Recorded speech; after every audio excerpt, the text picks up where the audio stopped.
GST का question है ICSE board class 10 का। इस वीडियो में हम इस क्वेश्चन के द्वारा ये सीखेंगे कि किस कंडीशन में हम आईजीएसटी कैलकुलेट करते हैं और किस तरह से करते हैं। ठीक है, तो पहले क्वेश्चन देखो। A dealer in Mumbai sold telescope to an end user in Bangalore. यही पे पहली बात अंडरलाइन करना है कि जो डीलर जो सेल कर रहा है वो मुंबई का है और जिसको सेल कर रहा है एंड यूज़र मतलब जो उस टेलीस्कोप को यूज़ करेगा वो है बेंगलोर का। तो दो अलग अलग जगह हुआ, मुंबई और बेंगलोर दो अलग अलग स्टेट है, सिटी तो है अलग ही और ये अलग अलग स्टेट से बिलोंग करते हैं।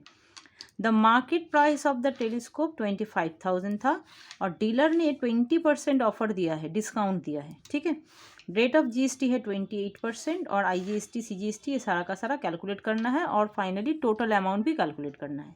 ओके, तो ये पहली बात ये है कि ये जो ट्रांजैक्शन हुआ है, जो सेल हुआ है, ये सेल सेम स्टेट का नहीं है, अलग स्टेट का है। तो यहाँ पे अलग अलग स्टेट जब भी होता है तो पूरा जीएसटी अमाउंट ही आईजीएसटी में चला जाएगा, सीजीएसटी और एसजीएसटी में कुछ भी नहीं जाएगा। समझ में आया? तो पहली बात तो ये है कि जो ये 28% जीएसटी है वो तो टोटल 25,000 के ऊपर जाएगा नहीं, वो जाएगा इस अमाउंट के ऊपर डिस्काउंट देके जो कॉस्ट प्राइस बना है कस्टमर का, कस्टमर ने जिस पैसे से उसको ख़रीदा है उसके ऊपर जीएसटी जाएगा। तो यहाँ पे हम लोग पहले लिख लेंगे कि मार्क प्राइस हमारा क्या है, ये सब फुल फॉर्म में तुम लोग लिख लेना, मैं शॉर्ट में लिख रही हूँ।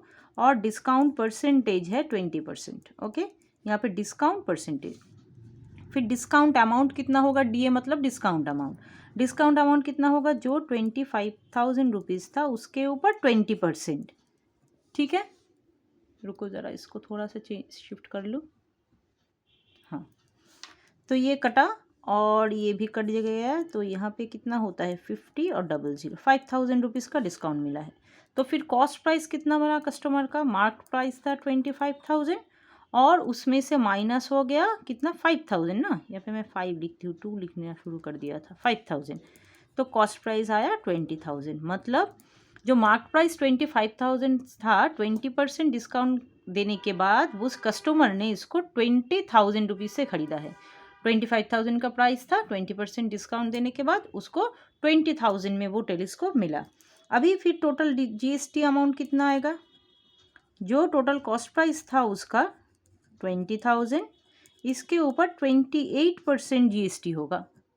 28% इसको कैलकुलेट करेंगे हम, ये हो गया 56 और ये 200।